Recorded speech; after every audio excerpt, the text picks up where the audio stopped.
Hello and welcome guys, क्या हाल चाल सभी के। आई होप सब लोग मजे में होंगे गाइस। कैसी चल रही है आप लोगों की लाइफ, उम्मीद है मस्त होगी। सो गाइस, मैं आ गया हूँ आप लोगों के लिए एक और वीडियो लेके। गाइस, बैकग्राउंड नॉइस को जरा आप लोग जो है इग्नोर कर लेना। क्या है कि बाहर शोर हो रहा है डॉगीज़ की वजह से, तो मैं उनका कुछ नहीं कर सकता। तो आप इसे इग्नोर कर लेना थोड़ा सा। एंड गाइस, मैं आपको बताना चाहता हूँ कि पिछले वीडियोज़ में मैंने आपको HTML की कोडिंग के बारे में बताया। आज हम जो है एक स्टेप फॉरवर्ड बढ़ने वाले हैं, जिसमें हम HTML के अंदर CSS के साथ कैसे काम करना है वो हम सीखेंगे। ठीक है, तो CSS होता क्या है।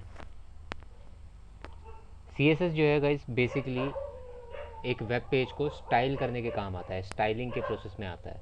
ठीक है, मेन काम इसका स्टाइलिंग का ही है। आपकी वेबसाइट अच्छी अगर दिखेगी तो कैसे दिखेगी, वो आप इसमें CSS में करते हो। CSS पे काम करने के तीन तरीके होते हैं। एक होता है इनलाइन स्टाइलिंग, एक होता है इन हेड स्टाइलिंग, और एक होता है कि .css की आप एक फ़ाइल बना देंगे एंड उसको अपने डॉक्यूमेंट के साथ अटैच कर देंगे। तो आज हम जो काम करने वाले हैं, सीखने वाले हैं, वो करेंगे हम इन हेड काम करेंगे। ठीक है, इन हेड स्टाइलिंग। अरे यार, ओके। आई होप आप इस नॉइज़ को इग्नोर कर रहे होंगे। चलिए, तो हम स्टार्ट करते हैं।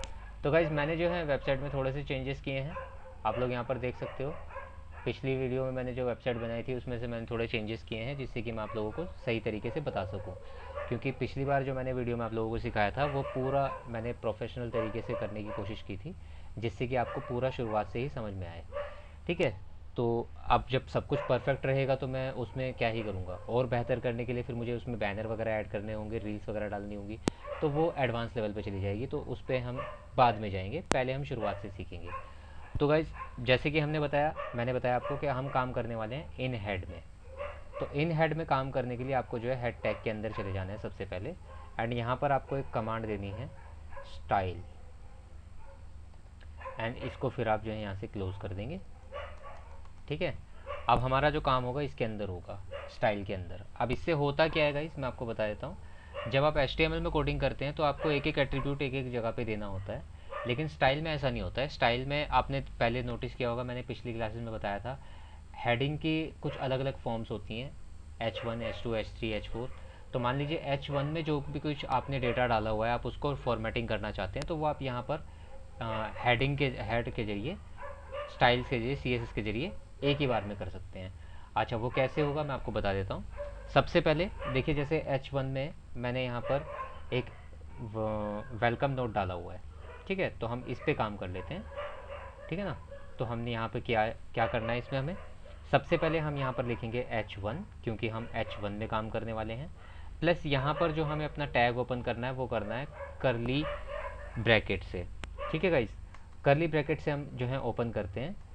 तो CSS में और HTML में पहला फ़र्क यही है कि HTML में आप जो है लेस देन और ग्रेटर देन ब्रैकेट यूज़ करते हैं, एंड CSS में आप जो है करली ब्रैकेट यूज़ करते हैं। ठीक है गाइस, आई होप आप लोगों को समझ में आ गया होगा। तो अब हम क्या कर सकते हैं, टेक्स्ट के साथ हम सबसे पहले फॉर्मेटिंग कर सकते हैं। तो फॉर्मेटिंग करने के लिए हम क्या करेंगे, सबसे पहले हम इसका फ़ॉन्ट का साइज़ चेंज करते हैं। फ़ॉन्ट लिखेंगे हम, फिर ये डैश डालेंगे। ठीक है, उसके बाद हम लिखेंगे साइज़। फिर हम यहाँ पर जो है एट्रीब्यूट देने के लिए, अपनी वैल्यू देने के लिए इन्वर्टेड कॉमा का इस्तेमाल करेंगे। आपको याद होगा HTML में हम इक्वल टू के साथ डबल इन्वर्टेड कॉमा यूज़ कर रहे थे। यहाँ पर हम जो CSS पे वर्क कर रहे हैं, तो यहाँ पर हम इक्वल टू और डबल इन्वर्टेड कॉमा यूज़ ना करके कॉलन यूज़ करेंगे। ठीक है, तो ये जो दो डॉट्स हैं ये कॉलन कहलाते हैं। अब यहाँ पर हमें वैल्यू देनी है, तो हम वैल्यू क्या देंगे गाइस, मान लीजिए मैंने 25 पिक्सल्स की वैल्यू देनी है यहाँ पर, तो मैंने 25 पिक्सल्स वैल्यू दे दी। अब इस वैल्यू को हम जैसे टैग को क्लोज करना होगा तो हम क्लोज करेंगे इसको सेमी कॉलन से।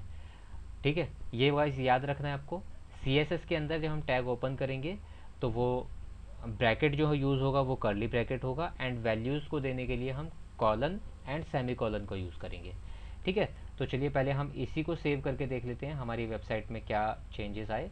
आप देख सकते हैं जैसे ही मैंने रिफ्रेश किया हमारा साइज़ जो है यहाँ पर चेंज हो चुका है। ठीक है, तो ये तो साइज़ चेंज हो गया, प्रेटी कॉमन चीज़ है। इसके बाद हम क्या करते हैं, मान लीजिए हम अपने टेक्स्ट को अलाइन करते हैं, क्योंकि हमारा टेक्स्ट अभी लेफ्ट में है। दिखा देता हूँ मैं आपको। ये हमारा टेक्स्ट अभी लेफ्ट में है और ये मुझे सेंटर में चाहिए। किसी भी वेबसाइट का जो टेक्स्ट होता है वो सेंटर में ज़्यादा अच्छा लगता है। तो हम इसको क्या करते हैं, यहीं पर हम कमांड देंगे एक टेक्स्ट अलाइन सामने आ रहा है, मैं इस पर क्लिक कर देता हूँ, अलाइन सेंटर, एंड इसको हम क्लोज कर देंगे। ठीक है, तो अब जब हम इसको सेव करेंगे गाइस, तो यहाँ पर सेव करने के बाद में ये सेंटर में आ जाएगा। ठीक है, तो ये अलाइनमेंट हो गया हमारा। अब ये ज़रूरी नहीं है कि आप इसको एक सीधी लाइन में लिखें, आप इसको ऊपर नीचे भी लिख सकते हैं। जैसे नीचे ऊपर लिखते हैं तो बहुत अच्छा लगता है, पर्सनली मुझे भी बहुत अच्छा लगता है, तो हम इसको नीचे कर देते हैं।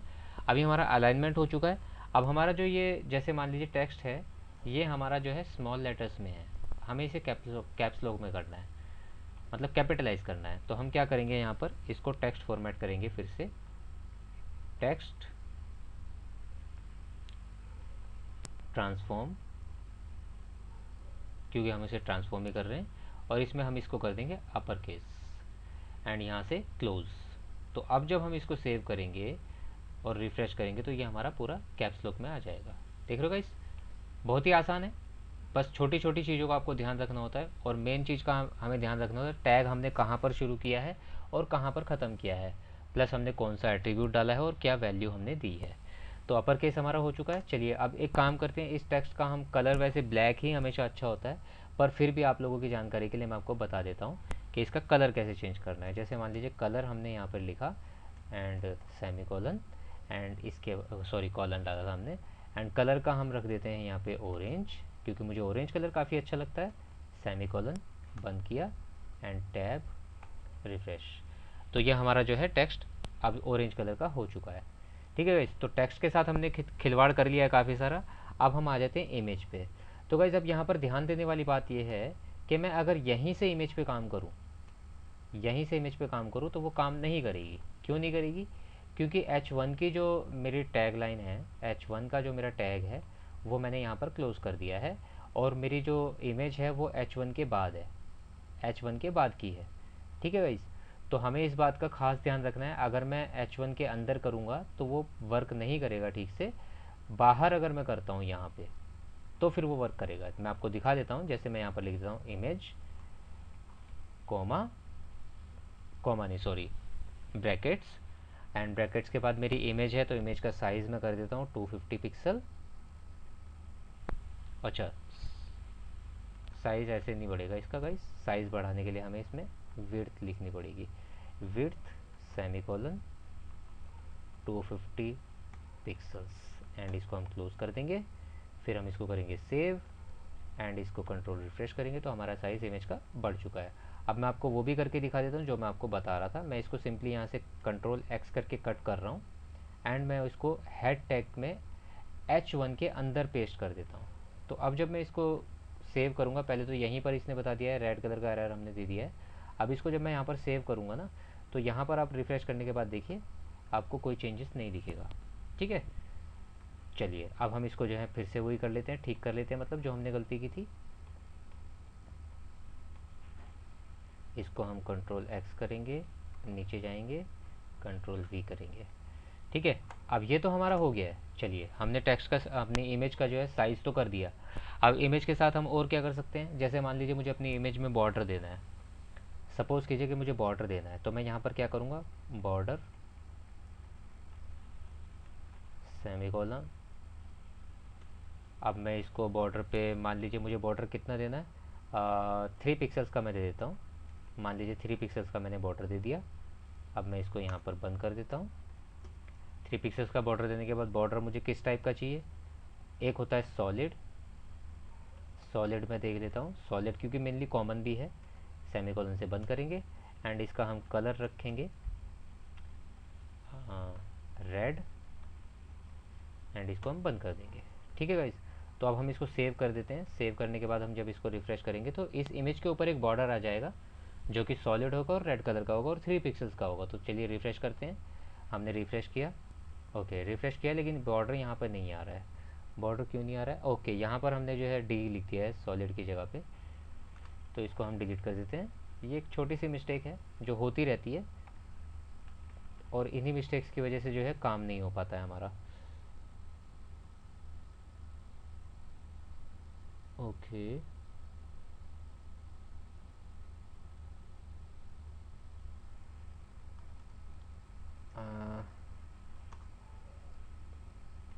कंट्रोल एस, इस तरह से नहीं आएगा, आ गया।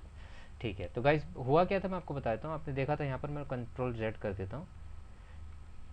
यहाँ पर जो है सबसे पहले तो मैंने डी सॉलिड लिखा हुआ था, एंड डी सॉलिड लिखने की वजह से ये नहीं हो रहा था, तो डी सॉलिड को मैंने डी एंड ये कॉलन को मैंने डिलीट कर दिया। क्यों? क्योंकि यहाँ पे हमें बॉर्डर का पिक्सल्स दिया, फिर बॉर्डर का टाइप दिया, एंड उसके बाद कलर दिया। अब जब इसको हम सेव करते हैं एंड यहाँ पर हम रिफ्रेश करते हैं तो हमारा बॉर्डर यहाँ पर आ चुका है। चलिए अब यहाँ पर जैसे मान लीजिए सॉलिड है, यहाँ पर मुझे सॉलिड नहीं चाहिए, मैं इसको डबल कर देता हूँ, डबल।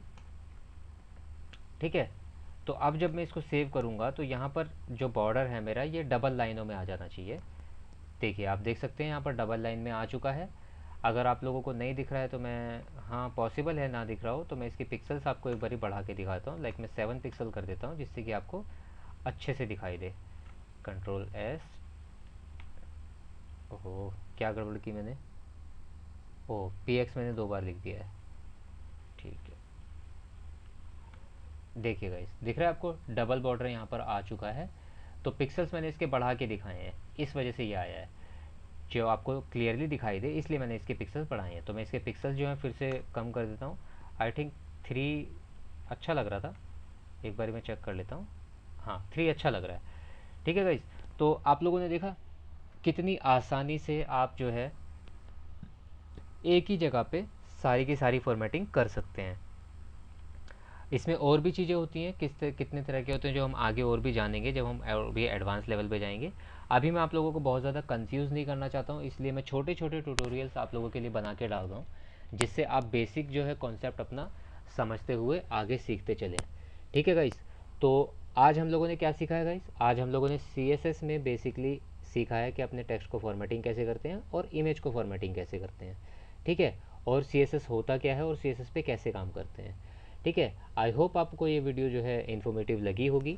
अगर लगी है तो वीडियो को लाइक ज़रूर से कीजिएगा, एंड चैनल पे अगर नए हैं तो सब्सक्राइब कर लीजिएगा। अपने किसी भी ज़रूरतमंद दोस्त को आप इस वीडियो को शेयर भी कर सकते हैं।